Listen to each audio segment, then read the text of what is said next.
Ông bao nhiêu tuổi? Hơn 80 tuổi. Bí quyết để vóc dáng khỏe mạnh khi lớn tuổi là gì? Luôn làm việc một chút, đi bộ. Chúng tôi leo núi khoảng 1 tiếng đồng hồ. Vận động. Tập thể thao nhiều vào. Tôi đạp xe quanh năm. Thỉnh thoảng có té ngã, nhưng không sao cả, đúng không? Đó là một phần của cuộc sống. Đến một độ tuổi nhất định, bạn phải cố giữ vóc dáng. Nếu không thì bạn chẳng làm được gì. Tôi là một người yêu thể thao. Bạn sẽ đưa ra lời khuyên gì cho người trẻ?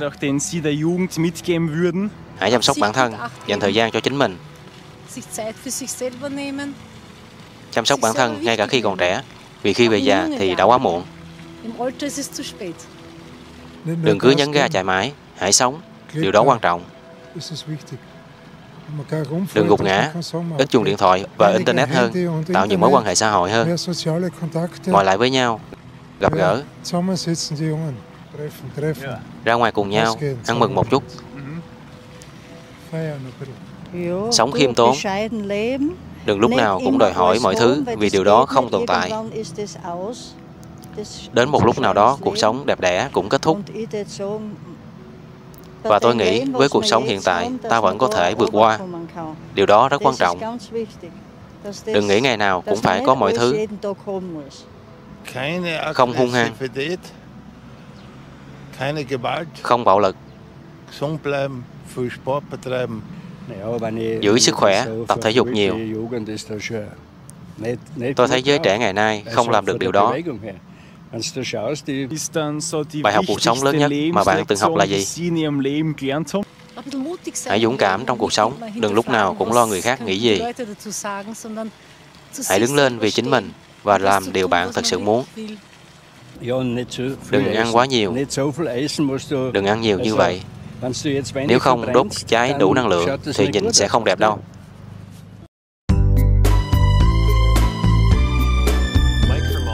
Mike Fremont năm nay 102 tuổi và ông là ông cụ khỏe nhất hành tinh. Một cụ ông đã có 4 người chắc, vẫn đi bộ từ 8 đến 16 km 3 lần mỗi tuần.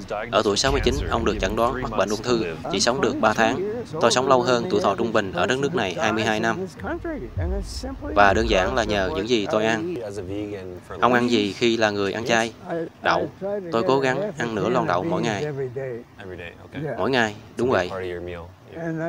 Và tôi không nghĩ loại đậu hay loại hạt cụ thể có ảnh hưởng gì lớn. Ông bắt đầu ăn chay từ khi nào? Năm 1994, tôi bị ngã và mắc bệnh. Ai bảo ông nên ăn chay? Ôi trời, tôi đã đọc vô số tài liệu về chuyện này. Đọc sách à? Đúng vậy. Có rất nhiều bài viết về chủ đề này. Tôi có lẽ đã đọc hầu hết các cuốn sách đó. Hầu hết ư? Đúng vậy. Sau khi bạn thử và thấy có tác dụng, bạn sẽ chấp nhận nó.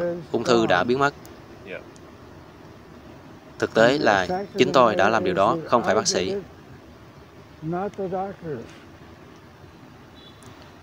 Có thể tôi đã không sống sót nếu tôi không thay đổi, vì các bác sĩ không biết làm gì khác ngoài phẫu thuật cho tôi. Khi ông mất người vợ đầu tiên, việc chạy bộ có giúp ông vượt qua nỗi đau không? Chà, một số việc quá khủng khiếp đến mức bạn không thể làm gì. Nhưng bạn có thể cố gắng. Và cô ấy là nguyên nhân của điều đó. Dĩ nhiên rồi. Rõ ràng là nếu bạn giữ cho bản thân bận rộn toàn thời gian, thì bạn sẽ thấy khá hơn. Ồ, ông chạy cầu thang. Tôi đi lên xuống cầu thang 48 lần. 48 lần. Phải. Tôi có rất nhiều lựa chọn để tập thể dục. Mỗi ngày hoặc bất cứ khi nào. Mỗi đêm ông ngủ bao nhiêu tiếng? Ồ, vài ngày trước tôi ngủ đến 11 giờ sáng. Tôi cũng không biết vì sao. Ông thường ngủ 8 tiếng hay 6 tiếng một đêm? Thường thì từ 7 đến 9 tiếng.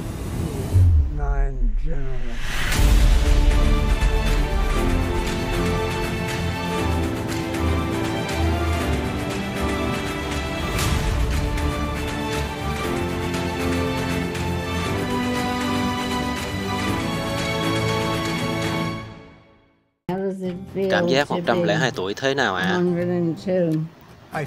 Tôi thấy như mình đáng giá cả triệu đô. Tôi không cảm thấy như 107 tuổi đâu. Tôi cảm thấy mình như độ tuổi 80, 90 thôi. Tôi chưa bao giờ từ bỏ. Nếu có điều gì đó tôi muốn làm, tôi kiên trì theo đuổi nó. Cuộc sống vẫn tiếp diễn. Vì vậy, hãy tiếp tục và làm những điều bạn yêu thích. Điều gì đã giúp bạn sống đến 100 tuổi? Tôi chưa bao giờ hút thuốc, chưa bao giờ uống quá đà. Tôi yêu thiên nhiên. Tôi tập thể dục vất vả 1 tiếng mỗi ngày. Rất nhiều động tác kéo giãn, đá chân. Hãy đi bộ, đi bộ, đi bộ. Một buổi tập thực sự. Điều đó sẽ giúp bạn duy trì và sống khỏe mạnh. Ở đây có xe đạp.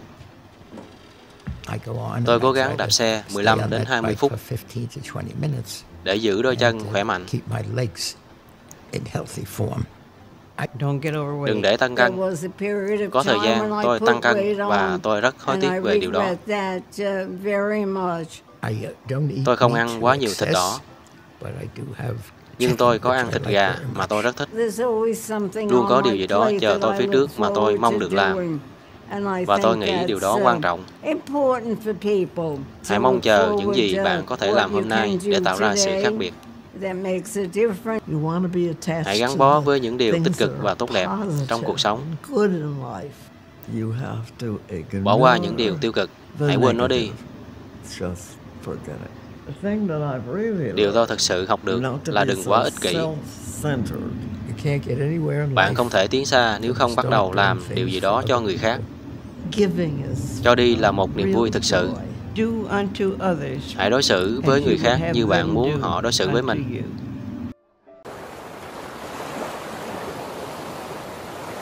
Bạn muốn tôi nói tôi bao nhiêu tuổi à? Phải vậy không? Tôi đã 95 tuổi rồi.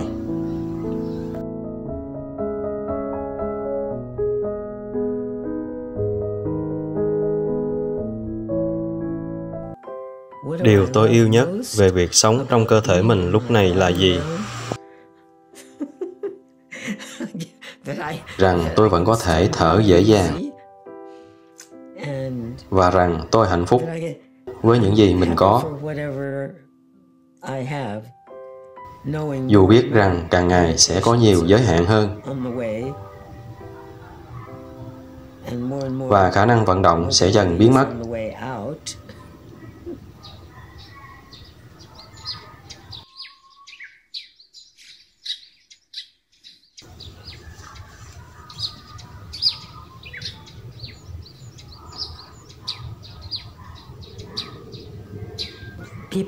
Mọi người hỏi, bí quyết sống lâu là gì? Bạn biết đó, bí quyết là gì? Phải có một điều gì đó mà nếu tôi làm theo thì mọi thứ sẽ ổn. Và đó là sống chậm lại. Với tôi là vậy. Sống chậm lại thì bạn sẽ biết đâu là lúc để tìm kiếm sự thật và đâu là lúc để nói ra sự thật từ trái tim mình. Sống chậm lại rồi bạn sẽ biết rằng cách duy nhất để tận hưởng ngày hôm nay chính là ngay bây giờ.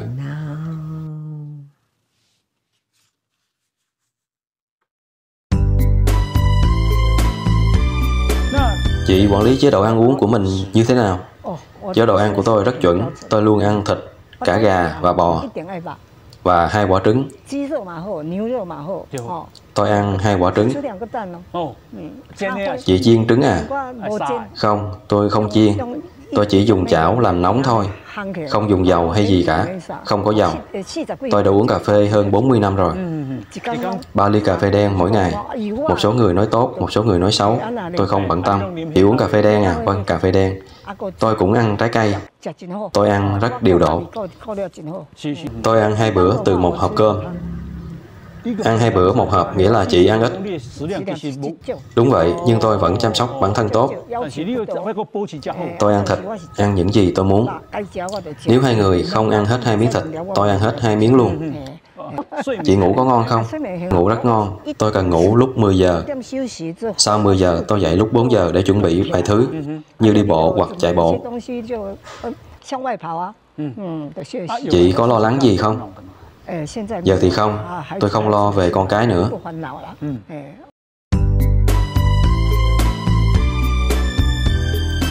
Một người thuộc cộng đồng Goja có tuổi đời là 127 tuổi. Thưa cụ sinh năm nào và ở đâu ạ? Tôi sinh tại làng Guda, bang Uttar Pradesh. Tôi sinh vào ngày 6 tháng 10 năm 1897. Vợ cụ năm nay 98 tuổi. Sao cụ không đưa bà theo hôm nay? Bà ấy tập yoga, thở pranayama. Dậy lúc 4 giờ sáng. Nấu ăn, rửa bát, làm mọi việc. Bố mẹ cụ sống đến bao nhiêu tuổi? Họ sống cùng cụ đến khi nào ạ? Trong gia đình tôi không có ai mất trước 100 tuổi cả.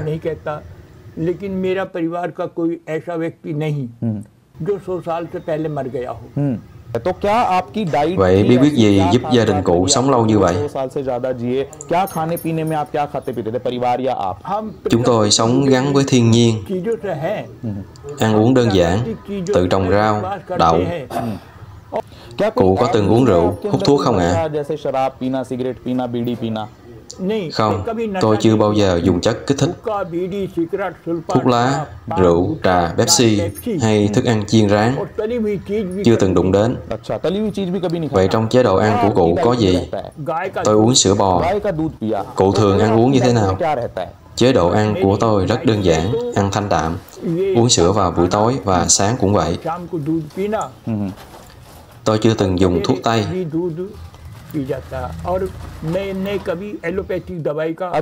Vậy cụ có từng đi bác sĩ hay bị ốm không? Có từng sốt, ho, cảm cúm không? Không có gì cả. Chỉ một lần duy nhất tôi bị bệnh. Mắt cụ thế nào? Tôi có thể nhìn rõ trong bán kính 100 mét. Rất rõ. Cụ không cần đeo kính. Không cần. Trong đời cụ có sở thích gì đặc biệt không? Tôi không xem phim ảnh, nhưng tôi rất thích chạy bộ. Cụ có thường tập thể dục không? Cụ chạy bộ mỗi ngày à? Vâng, tôi chạy bộ hàng ngày. Cụ có ăn thêm thứ gì như hạnh nhân, ốc chó? Có phải bí quyết trí nhớ tốt của cụ là vậy không? Tôi nghiền nhỏ hạnh nhân ra vì tôi không còn răng. Tôi đã nhổ hết rồi. Tôi ăn như vậy đấy. Vậy ông thấy 127 năm qua có bao nhiêu thay đổi? Ở Ấn Độ đã có những thay đổi gì mà ông chứng kiến bằng mắt mình? Nhìn xem, ở Ấn Độ đã có rất nhiều thay đổi. Nhưng cái gọi là nhân cách, phẩm chất con người ấy không còn được tốt như xưa. Ngày xưa con người có nhân cách tốt hơn.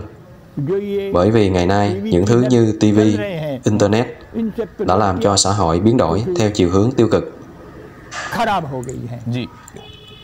Tôi nghĩ rằng nếu chúng ta sống theo đúng hiến pháp và đạo lý thì sẽ không gặp rủi ro gì trong cuộc sống.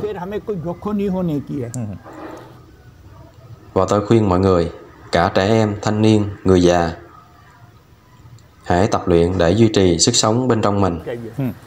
Vậy ông có tin vào số phận không? Có số phận, nhưng nó được tạo ra bằng hành động. Số phận được làm nên bởi chính mình.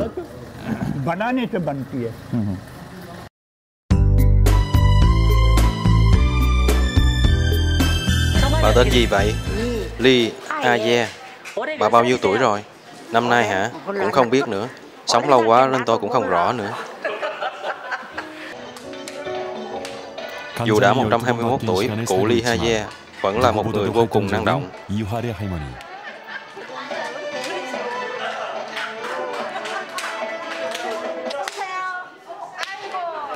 Cụ vẫn có khả năng tập trung và phản xạ cực kỳ tốt 운동신경도 대단하고 언제나 유쾌하고. và luôn tươi vui. 72살 Con gái út 막내딸이 72 지켜본 tuổi nói bí quyết sống thọ của người mẹ 121 tuổi là gì? Bà thích ăn rau, là người sống ở vùng biển nên bà cũng ít ăn cá và thịt.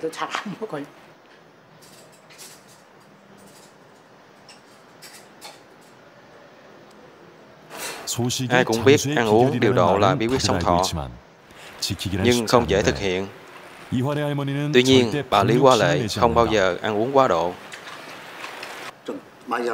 Khi ít thì ăn hết sạch luôn. Còn nếu thấy nhiều thì bà múc bớt ra bát bên cạnh. Với món canh, bà chỉ ăn phần cái. Bà cũng thích những món cần nhai kỹ như các loại hạt. Bà luôn chọn những món cứng để ăn. Sau khi ăn xong, rửa bát là phần việc của bà. Bà luôn tự mình làm việc này rất chăm chỉ và chủ động. Ăn ít, nhai kỹ, vận động đều đặn và luôn cười nhiều hơn. Những thói quen nhỏ được hình thành qua thời gian dài có lẽ chính là bí quyết giúp bà sống khỏe mạnh 121 tuổi mà không lo sa sút trí tuệ.